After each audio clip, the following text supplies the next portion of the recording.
Good morning, everyone. So we are starting this roundtable about what if it's not bad behavior. I'm pretty sure most of us here know already that it's not bad behavior, but it still is complicated to deal with. So this is what we will be addressing today.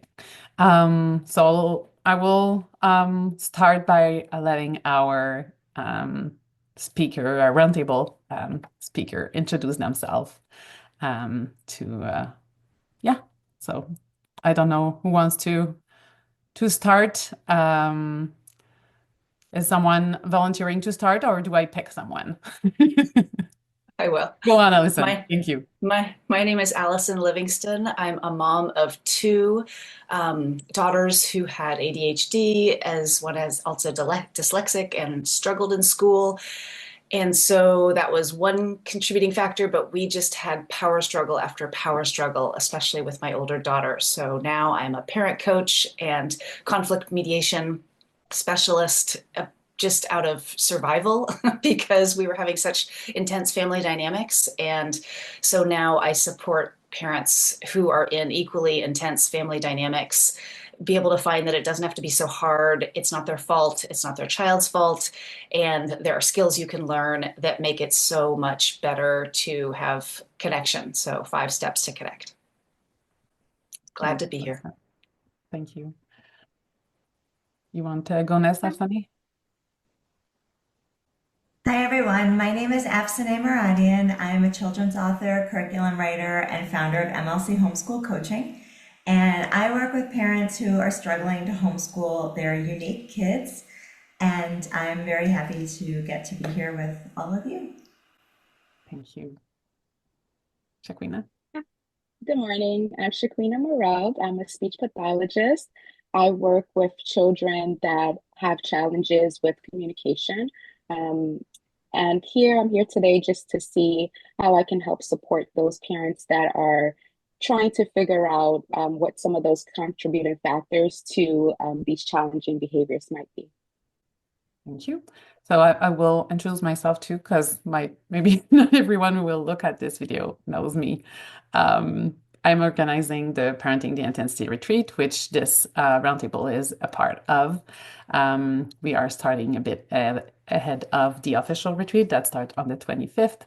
Um, and we will be talking mostly about everything that creates conflict in our family and the idea of moving to more connection and better family dynamic. Because when we have intense kids and often intense parents, it can be very challenging and a lot of conflict. So that's why this is the main focus this year. And we are starting with basically the first step. I would say, I think it's like often it's seen as bad behaviors what our kids are doing, and shifting that focus is probably the first thing to do, but it's very hard. And we have a big message from society that it is bad behavior. So standing up and believing really that's not the case is hard. So this is what we are starting with. And registration opens officially today for the retreat. So um, we'll put the link in the comments and the chat. And I encourage to participant to ask question if you have some question. We will take time at the end to answer question if there is any. So we'll start by basically the question of the day. If it's not bad behavior, then what can it be? So um, if someone wants to start, go on. I'll just jump on in and we'll just see if Great. we can keep a flow going because it's such an important topic. It's the foundation. And Anouk, when you titled your summit this way, I was just like, oh, this is perfect because it's what so many parents come to me with is fix my child. They're hitting, they're lying, they're not listening, they're not cooperating, all those things. We can go on and on. And so I'm a very visual learner. I have dyslexia myself, and so I have my brain. And so I always start by when our child is dysregulated, the Dan Siegel, they flip their lid, they have nothing up here. They're just reacting. And it's coming from their limbic system. They've got cortisol, they've got adrenaline. They're not rational. And here we are, parents, trying to keep everything under control and calm in our rational headspace. And so we just miss. And so the other one I want to say is that it is true that when your child goes, "No, I won't leave the park," your brain receives it as, "I'm under threat." And so this is true. So it's not ignore. My heart's going fast. I'm feeling tense. I want to smack them. All those things are both true. And what's underneath is they're a hurting puppy. And actually, I'm a hurting puppy. So when I can soothe and regulate my own nervous system, that's the first step, because otherwise we're just going to yell at each other, direct our emotion at each other. And I think that's the real thing underlying what bad behavior is. It's us directing our stuff and personalizing and just getting like this, instead of, "I'm hurting, you're hurting. Let's work together. Let's come alongside each other." Mm-hmm. Yeah. And I will just answer that your presentation goes really deep in this topic. So if parents want to learn more, this is one of the I took that as one of my takeaways, the image of the arching puppies. I think is a very telling image. Asani, Because otherwise we just get angry and frustrated, and that doesn't help. Yeah. And we get stuck there. Wanted to add something? Yeah, no, Allison, thank you for kicking that off. I think that was such a great intro to the whole thing. And I think bad behavior, all behavior is communication, right? I think probably all the speakers of the entire retreat are going to talk about that. But when it comes to specifically those moments of parenting or homeschooling, I specialize in homeschooling, and those moments when the child resists and says no and refuses to do that assignment or that activity, I think it's important to remember what bad behavior isn't. And it isn't personal, and it isn't about you. And our kids aren't saying, "No, I'm challenging your authority," or "I don't want to learn, I don't care, I refuse to do this." What they're saying is they have these needs that aren't being met, and that assignment is not the right assignment for them. And then it is difficult for us, because we get to figure out what needs aren't being met. Why isn't it the right thing? Or what do they need instead? So basically that resistance that comes out, and oftentimes maybe it's subtle and quiet, or maybe it's very loud and explosive, but it's our kids saying, "I can't do what you're asking me to do in the way you're asking me to do it, in the moment that you're asking me to do it. And I need your help to make it possible for me to do this if you really want me to do it." So oftentimes when it comes to learning, it just means that that assignment doesn't fit their learning and developmental needs, and they need something different. So we can make it sound very simple, and of course it isn't. Of course, it's actually quite complicated, which is why we're all here to help you and support you in so many various ways. Yeah, if it was that simple, we would not need to exist. I wish it was that simple, but it was not. I worked on it for 10 years before it got better in my house. So I know it's not. So, and of course, Afsani is talking about those situations in homeschooling perspective in her presentation in the event. Jacqueline? Yes, I think that there's so many important points that's been brought up, and just overall my wheelhouse, the connection to communication. And I love that Allison presented a visual, and I just wanted to share something similar. So, oops, I don't know if you can see it, but Right. here we can see. Don't move. Perfect. So here's an escalation cycle, and I just want you to take a look at it, and we can see. It's kind of hard for me to point things out with this camera. You But cannot move. okay, it's kind of hard to do that. But in the escalation cycle, what a lot of the speakers have already pointed to is just that trigger piece, right? So what is kind of causing the child to have this meltdown? And it can be maybe they're rejecting the activity, or whatever the demand is in the moment. But from my perspective, what I see also is that sometimes children don't have the words to even reject. They don't have the words to communicate um, those feelings or those differences. So what we often see is that as soon as a demand is put or as soon as a request is made, it seems like these explosive behaviors just come out of nowhere. And I think it's really important for us to kind of become detectives for our children. You know, we have to kind of take a step back and think about what was the trigger. Is it that they don't like this one? Is it that they're not ready to transition to another activity? Or is it just that this whole thing is not working for them, this whole situation, maybe the environment, maybe there's something else that's triggering them as well. So when we kind of take on this job of being a detective for our child, it gives us insight into no, it's not just a bad behavior, it is communication. And we go from a place of trying to just manage the behavior to actually trying to figure out and support whatever that need is. So if they don't want to transition to a different activity, what other options can we offer them? How could we make this, how can we meet them where they are? And as a speech pathologist, I think that's one of the biggest things that I try to communicate with parents. You know, we have to try to figure out how to meet them where they are to be able to get them where we think they should be.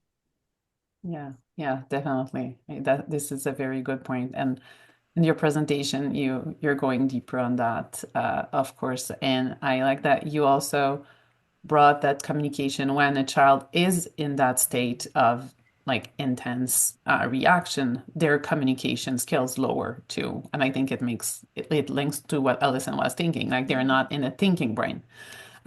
So I think that's also an important thing to remember that even if your child is perfectly verbal, they have communication issues in Yes. moments like that. Yeah, during those intense moments. And you know, I always like to present it to parents in this light because it's so easy for us to just think that it's only our kids, you know, but it's also us. So in those moments where maybe you're having a challenging situation, let's just say with your child, and now your boss is emailing you telling you to get something done, it's like mentally you can't, you know, now jump into that next place that you need to be. So I think just kind of taking a step back and just thinking about it like not as a challenge. This is just they're all people, you know. We're all just trying to figure it out, and we all kind of go through similar emotions. But as we get older, we're able to kind of soothe ourselves, right? So we're able to kind of support ourselves and we know, okay, I need to take a break before I get into this next activity. But how do we teach that to our children as well? How do we teach them how to ask for breaks in between transitions if that's what they need, or to just say no? I think Mhm. those are important things to consider. Yeah, yeah. And I think like, yeah, it makes the go on, Alison. Oh, I was just gonna say, I just love what you said because the part of we know all these great strategies to do to stay calm, to take a break, to be a detective. I love what you brought in and Afsana as well about unmet needs because when we don't meet ourselves first, if we're dysregulated because we have unmet needs, because we're tired, we're trying to do too many things, we have all these expectations on ourselves, we have all these shoulds on ourselves, and those so often go unaddressed.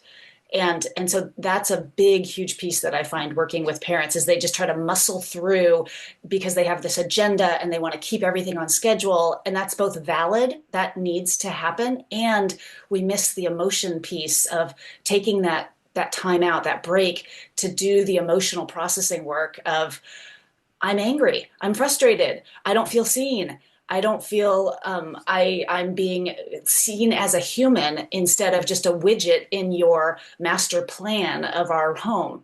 And Hmm. so too often kids just feel like they're being moved and sort of shoulded instead of really seen, heard, and accepted, which are some of their core needs. So I love that you brought that up about unmet needs and meeting yourself and the child where they are instead of where they should be, because that high expectations is what I work with really high achieving parents, and that's one of the main barriers because those high expectations and those shoulds create boundaries and Hmm. armor, as Brene Brown says. And then we're not heart to heart, whole person to whole person, where you're not meeting my expectations. And then they don't feel like they're being recognized and seen. And so that's where the miss is Yeah. often. So And you brought and up beautiful points. the parents are not meeting their own expectation either most of the time, which makes it hard. Yeah. Yeah. So if we take that timeout break to do the feeling, yeah. Go ahead. I'd like to add to the bit about detective work because I think that was a really important point that came up, and I think that we all like we've been doing it since we had a baby because why are they crying? But what happens that's so interesting is as they get older, we we become wrong more often than not. And I noticed it for myself as a parent because my kid would fall and I'd run to get the ice pack and I would put it on their leg and they'd say, but I bumped my head. But I saw you fall. It was your leg. No, it was my head. Are you telling me where my pain is? And I think that that just keeps going because we're filling in the reason for the behavior, and I think sometimes we forget that we don't know because our kids, even though they're right there in front of us, they're having a completely different experience, totally different. And especially if your child is neurodivergent, they're experiencing the world and processing information in their own unique way. So there's Mhm. just no way that you know. So sometimes that fight over getting shoes on could be because the child didn't get to finish putting their crayons in order. And if they could just finish putting their crayons in order, then they would happily put their shoes on. And there doesn't have to be a whole thing. But we don't Yeah. we don't know. So you actually have to take the time to ask the questions. And then it does become very challenging. With homeschooling, if it's learning, our kids are not able to say, Mom, I'm not able to do this assignment because I don't know how to put sentences together to form a paragraph. And this is asking me to write a 3 paragraph essay. So could you please? They don't know that. They don't know all the skills involved to be able to do the assignment. They look at it and their anxiety starts and they just know they can't do it. So there's a whole thing involved in asking those questions, staying calm, right? Not having the emotional reaction to the resistance so that you can then start to ask the questions before. It's always negotiating, right? Oh, endless negotiating, like was already said. That's the best advice. But we have to ask those questions to find out what are we negotiating about. And I feel like when we just fill in the blank, we decide what the problem is, our kids react so badly because they don't feel seen and they don't feel heard. And we're deciding what they need and it's not what they need. And then there's no space for them to say. So they just get really upset because they can't do it. And then they're just not going to do it. And that's it. And So there's all kinds of ways. I'm going to say, I know all the other speakers have things to add. I just want to say that what everyone here is laying out and the whole retreat is that you can actually parent and homeschool without power struggles. I think that's really the thing and the goal, and it's possible for every single family, no matter what the diagnosis is, no matter how bad it is, and that's the goal to keep in mind. yeah, totally agree. And what you're talking about on homeschooling applies to basically every skills and everything a child is we're asking them to do. So, Jacqueline, did you want I to add think, something? yeah, I was gonna say, I think you brought up such a great point about the negotiation piece. I think sometimes in our head we're just like, this is what needs to be done. And granted, sometimes it is that way, but in those moments where we can negotiate, and it might not always be, from my perspective, with a lot of the children that I work with, I find that giving them options, so maybe two options, is a big help, because in that moment, again, their emotions are so high, they might not be able to communicate and say exactly what it is that they need. But if you can say, hey, do you want to take a walk, or do you want to take a drink of water, or even presenting visuals for those, all of those can be helpful to kind of reduce the intensity in that moment and kind of like move through that emotion. Hmm. Yeah. And I think you brought the second point that we want to address is like what are your best suggestion to move away? So that was a great one, like helping kids express what they're actually feeling, like as Sunny was saying, like and I've like we hear a lot in positive parenting that we should name our kids' feeling, but we might get it wrong. So then we are like negating their real experience. So giving them the option to express, is that it? And having that openness to say, it's an option, is that? Or it might be neither. It might be something Yeah. else. Like having that openness, I think, as Sunny was saying, is really important. So other than that, do you have any of you other suggestion to help reduce the conflict? Go on, Alison.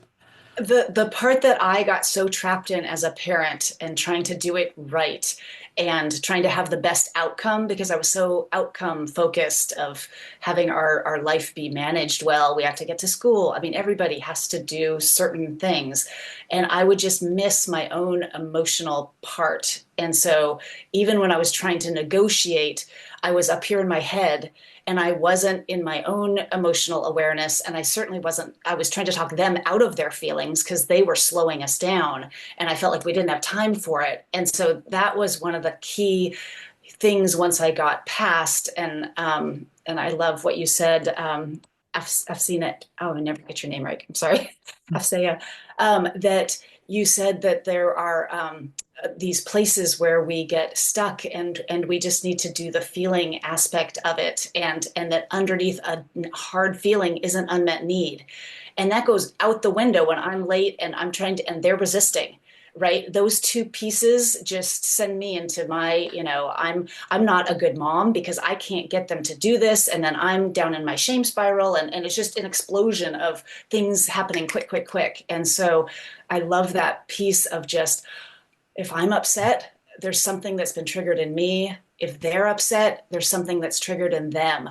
And otherwise, when I focus on their emotion without focusing on my own, and then we get all enmeshed and I take it personally, that's where I had the most trouble. And so even just being able to go, oh, and then the somatic awareness, oh, my shoulders are tight. Oh, my jaw is tight. Oh, I'm clenching my fists again. I can't breathe. Oh, I'm reacting. Okay, I need to do Mona de la Hook's soothing of my vagal nerve because I can't get to that problem solving stage, that, that prefrontal cortex up here, if I'm still back here having this flooded system of cortisol. Oh, okay. I'm having a feeling. I'm feeling frustrated. I'm feeling tightness in my chest. Oh, I'm not seeing a child at all. I'm not seeing myself as human. I'm just trying to get to the next step. And so it's validating where I am, meeting myself, as Shakina said, so I can meet my child who's also probably dysregulated and like we said, becoming a detective. And I can't do that until I meet myself first and meet them in their completely bad behavior state. Oh, they're struggling. Oh, they're a hurt puppy. Okay, let's just take that time out. Can I have a hug? Can we go jump up and down together? Because I think there's a lot of frustration here. I know I'm feeling it. Like you said, what are you feeling? And when we can take that moment, then the rest of the logical problem solving can happen. But I kept missing that step. So that's the big takeaway I got. You're mute. Yeah, my daughter got it. I was like, might get loudy. Yeah, focusing, and that's why we have an entire day on helping parents stay calm because it's so key. Yeah. Yeah, stay calm and figure out when you can fit in your day the emotional processing. Because if you just keep jumping from one crisis blow up to another and don't slow down and go, oh, what was triggered in me? What do I need to soothe and heal? And just literally release the emotion that has been stuck in my body. When I don't make space and build those skills, then I can't. If I'm trying to be calm, I'm fake calm. And that serves a purpose, but that's not the long-term result we want. Yeah. Did you want to add something, Evseny? Yeah, I think this is the shortcut. This is everyone's talking about all the work and the strategies and the big picture, and it's so valuable. But in the moment of just utter intensity, which by the way, it just gets worse as they get older, it doesn't get better because they get older and then they become quite obnoxious at the same time as they're resisting and they're just bigger humans and you can't pick them up and move him anymore. And I wish I could. I miss that. In those moments, just taking, just taking a breath, I'm not really like a breathing person. If you actually take a deep breath and you just say, I love you so much. Do you need a hug? I love you so much. How can I help you? And just saying those words actually just helps you not react, not do the knee jerk, I can't take this, which is what we all feel in those moments.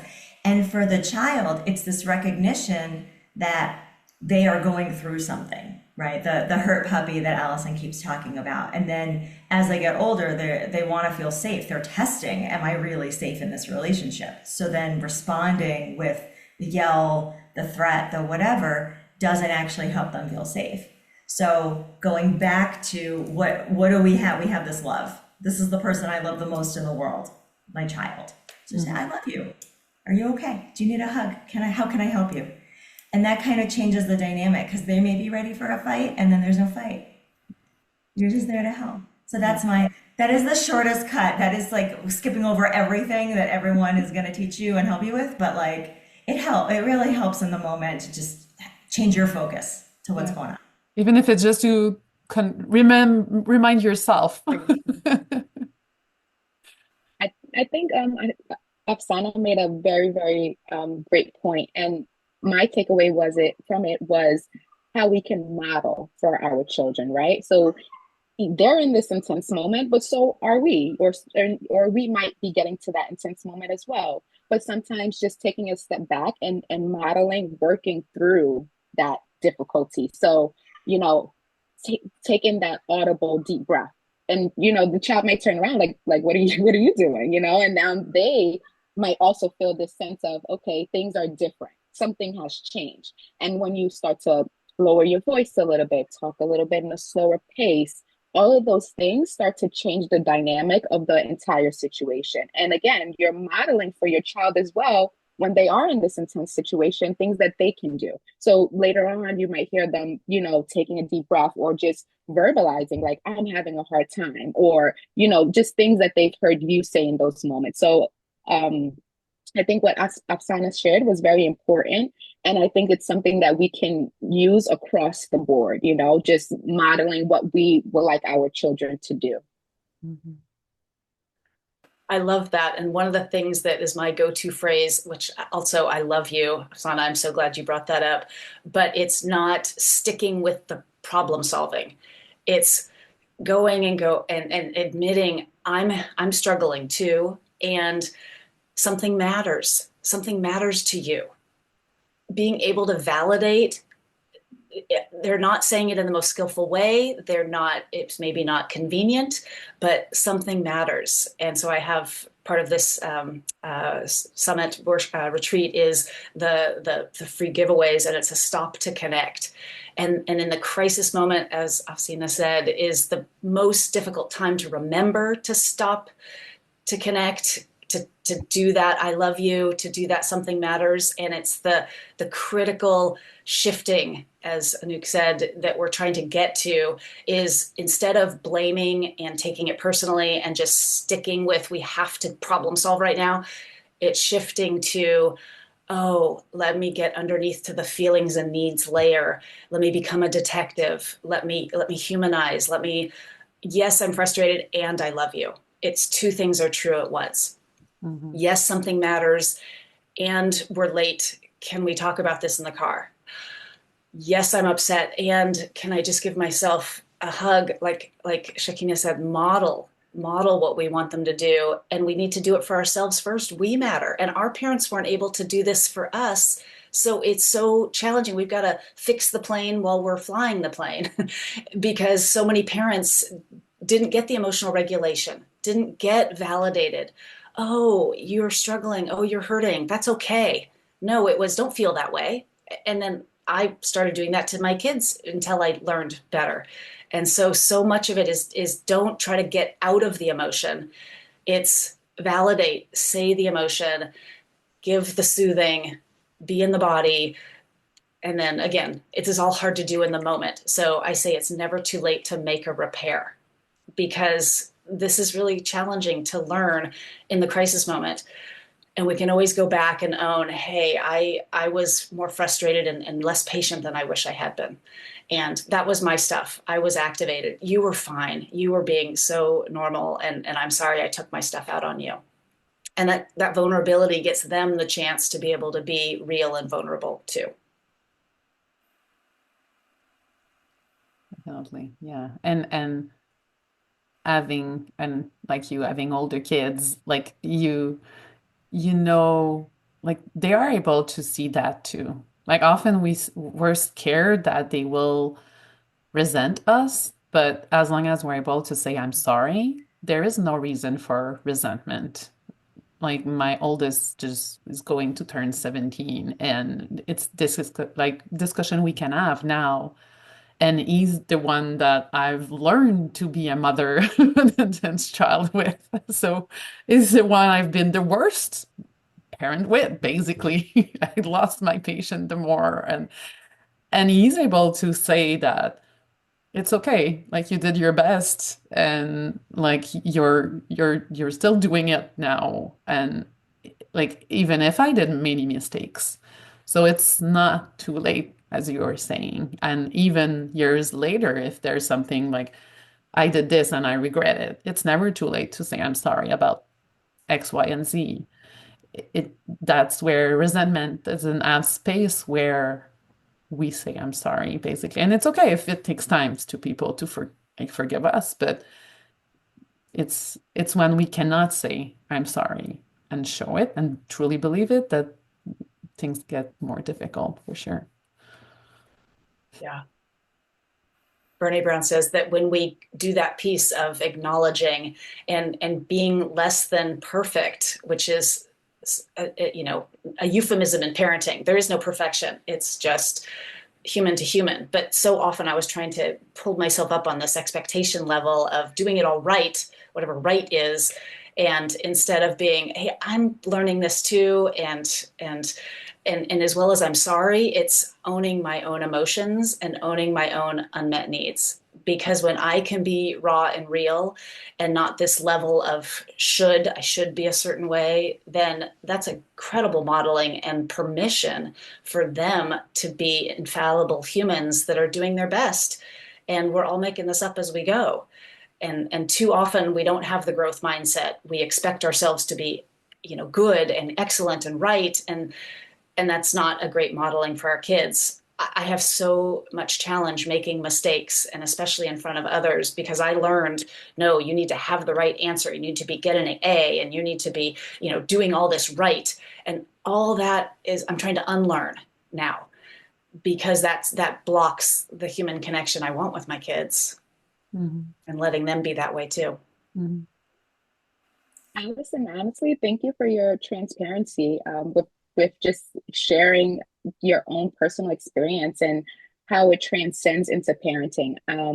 Honestly, I feel like so many of us are kind of starting from that same starting point, me, myself included. I'm always like trying to figure out how to do it right. And I had to unlearn that. I had to think about it's not about getting it right. It's about how do we move through this in a productive way, because it's so much more than that. It's about the experience. And I think the more we start to value experiences over, I would say, perfectionism, then we can have more of those connected moments, because that's where that connection comes, is through the experiences that we share with each other. So yeah, thank you so much for sharing that, Allison. Destiny wanted to add something. Yeah, I was just gonna say that the apology piece is such an important piece, but it's rooted in us seeing our children as people who deserve an apology, right? And I think that's a major shift from, it's very different than how I grew up and how my parents grew up. And so I think there needs, and I think it's happening more often than not, especially with unique kids, this like radical acceptance. Who is this child? This child is not going to conform to how you want it to be just because that's what you want. It's just never going to happen. So you either have to accept this kid for who they are, or there's going to be a lot of pain and suffering in the process for both of you. because Hmm. the kid is going to consistently say, this is who I am, these are my needs, this is what I need. And I think where it gets extra intense, I would say, is with homeschooling when parents bring into homeschooling their experience with schooling. So when, for example, a math assignment, there's a lot of resistance. So many parents are like, yeah, nobody likes math. You just do it anyway, right? Hmm. That's the school experience. Suck it up and get it done. Nobody cares how you feel. Nobody cares how you feel about taking the garbage out or washing dishes. You just got to do it. Go do it. That's what it means to be alive, right? Like, and we're supposed to teach our kids how to function as adults. Hmm. So it's a totally different approach of, first of all, if you're homeschooling, why can't your child love everything that they're learning? And the added thing to it is they don't have a choice. They aren't actually able to just get it done anyway. And so it requires the adult who's actually the one, it feels like so like I have no control. I can't get my child to do anything. They're the one in control. I have no control. And it's the opposite. It's the adult creating the context, creating the situation, setting the child up for success, or putting them in a very frustrating situation where all they can do is break down, melt down, explode, whatever. Hmm. So it's all the back end stuff that we do to create the conditions for our kids to thrive or to resist. And I know that's not what we're talking about today, but I would say equally with the apologizing piece goes the validating and prevention piece. And I know that's a different topic and that's a different thing, but it is possible to prevent things getting to the heightened triggered spot too. Yeah. And it just requires totally different approaches to thinking about this stuff, which I think I'm so glad to be here with the other speakers. I think everyone's laying that out so well. Yeah, definitely. And this applies, I think, also like in homeschooling, there's of course more control for parents of the school experience, but even if our kids are going to school, sometimes we don't have to take the pressure of the school into the house. Like it's okay if they don't do every assignment perfectly. And even if that means lower grades, it's okay too. I mean, it's not, and I was lucky to have been raised in a family that was not focusing on those things at all. But even if like society is so much built that way that even if in my house it was not built, I still got that pressure. But it's like getting out of that and letting the pressure of school at school that there's enough there and not bringing it and not making it our own and putting that pressure on kids is also like a freedom we can have as parents. So even if we're not homeschooling, and I've done both in my kids' journey. Now we're just homeschooling, but there is like there's more freedom than we think, and that we should take from school, I think, when we have kids that are not um, functioning well with schoolwork. I think what you're saying applies even if kids are going to school too. I love that you brought that up because I live right outside Silicon Valley and it's one of the higher pressure cooker environments, I bet everywhere, but especially in this area because the drive to succeed is so high. And so I'm constantly working with these high achieving parents or just normal parents. I mean, we're all whatever normal is, but it's even if it's name it because we can't get rid of it because that is just true. We are such a results focused world and no one knows, second place, whatever. You got to be first. I'm like, this is a horrible pressure cooker environment. And so when we can name it, as you said, in our homes and say, yes, that is true, that is out there. There is a part of our brain that wants to compare ourselves to the other people. And we can, when we're aware of it, then it doesn't have our grip. And Afsana, I laughed so hard when you said, no one cares how you feel when you're taking out the garbage, because that is the environment I grew up in. And I think that's still a big part of culture. And so when we can name it and be aware of it and put it on the table, then it loses its power. Mhm. Because you're right, so many of us parents and also the kids feel powerless. And that's when we feel scarcity. And that's when we get in that reactive state. And so when I can name, oh, I'm in my scarcity, powerless place, Man, that doesn't feel good, does it? It just shifts the whole tension in the room. And so, anyway, I love that you said that. Just I don't have any question in the chat, so we'll continue for a few minutes if you have anything else to add. But if there's question, just put them in the chat and we'll address them. So, was there anything? Yeah, wanted to add something, Shaquina?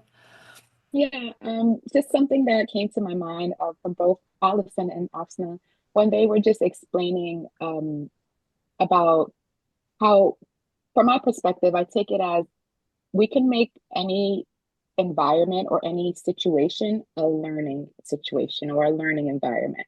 And what I mean by that is, in my head, let's say as a speech pathologist, I might be working on the P sound with this child, right? So I might come with my picture cards with all different words that start with the letter P. Um, and I might get there and this child doesn't like to do cards, they want to play with their toys. So a lot of the times, some parents, they might say, oh no, we have to put all of those things away. Like you need to sit down and do what your therapist is here to do. And they're often surprised when I'm like, oh no, let's do what they want to do, when I'm able to take the child's lead. And it doesn't mean that now we're not working on keys. It's just that now that as we're playing with what they want to play for, I'm looking for all those toys that might start or end with P or might have our target sound in it. So I'm still working on what it is that I want to work on. I still have my main goal in mind. Example, if we're working on following directions, I might throw that in there while they're playing, like, oh, let's see if you can put the yellow one in first and then put in the blue one. But we're not sitting here with the worksheet working on like first this, then that. So I just think it's very important sometimes for everyone to just take a step back and think, I can do this. You can still reach the goal that you want by following the child's lead. And honestly, you'll get way further because they're actually engaged. They actually are interested and want to be a part of what you're doing. So that's a piece of advice that I would love to give to parents. Even in those intense moments, it doesn't have to only be what you think the main goal is. How can you still accomplish your goal in the context of what the child is enjoying? Yeah, definitely. Is there anything you wanted to add before we wrap up? Go ahead.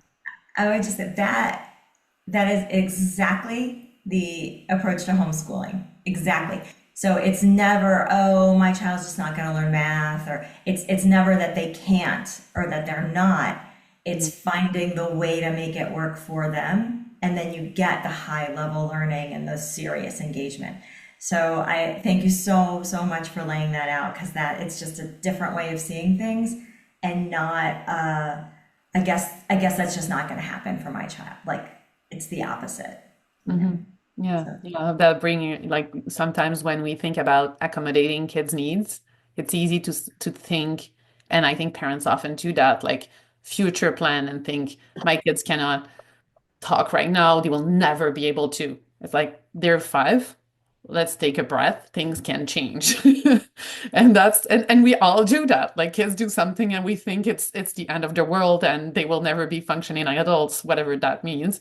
Um, but seeing that as like we can answer the needs while helping the child develop in their own way and their own speed, and they will get there at some point. And whatever like space of life it is, it applies as like homeschooling, school and language and emotional learning and everything else. It still applies that we can support them, and it's not accommodating doesn't mean they will never do something. And sometimes, yes, sometimes that means they will not be able to do that specific thing, but we'll find another way to reach the same goal, and we'll find ways to support that need. But forget like get letting go just because today is not working is not the answer either. Yeah, very true. Glad that you brought And that. I love that Marshall Rosenberg of Nonviolent Communication says you hold lightly to the need or to the strategies, because those are the things that we'll conflict about, and those are the things that those expectations, and hold tightly to the needs, because we will never conflict as a family over needs. and that's such a beautiful reframe of that attachment. And I loved what you said, Shakina, and also just a big warm validation to the parents. This is hard. So Yes. make sure to add that part into your whole, modeling, because it's not easy to have to accommodate, to have to negotiate, to have to figure all this out. And so just Yeah. hugs to parents It's too. okay to accommodate ourselves too. Yeah. Thank you. So where can parents find you if they want to learn more? Want to go? We'll start with Allison, like the same order we did at the beginning. So I have a website, the number five, steps to connect.com, because we want to connect in these moments of conflict and power struggle, and it doesn't have to be so hard, and there is lots of hope. Thank you. Excellent. For me, mlccoaching.com is my website. And if you search MLC coaching, you find me on Instagram and Facebook, or it's Maradian.absence. My names are a little complicated, but my last name dot my first name on Instagram. But you can send me a message and I'll read it and respond, or Yeah. check out the website, mlccoaching.com. We'll make sure to put links in the everywhere this video will be posted so that people can reach you. Shaquina. Hello. You can find me at immersetherapies.com, or a lot more active online. Try to post a lot of things on Instagram, immersed in speech, IMMERSED in speech. And I like to post a lot of just helpful tips and strategies for parents to support communication. Great, thank you very much. So if you want to learn more from everyone here and so many more speakers, you can register for the Parenting the Intensity retreat. So it's parentingtheintensity.ca/retreat. Also put the I link. I Yes. learned so much today. This was a wonderful conversation. Thank you all. That's what I love with those events is I get to listen to all the presentation and I still learn so much each time. It's so great. Thank you very much for being here, and thank you for everyone who was here live. But of course, the recording will be posted, so feel free to come ask question, and you can join the Facebook group also if you have questions for our speakers. I think you're already there, but normally everyone will eventually soon before the event starts. So thank you very much. Thank Hi, you. everyone. Bye bye.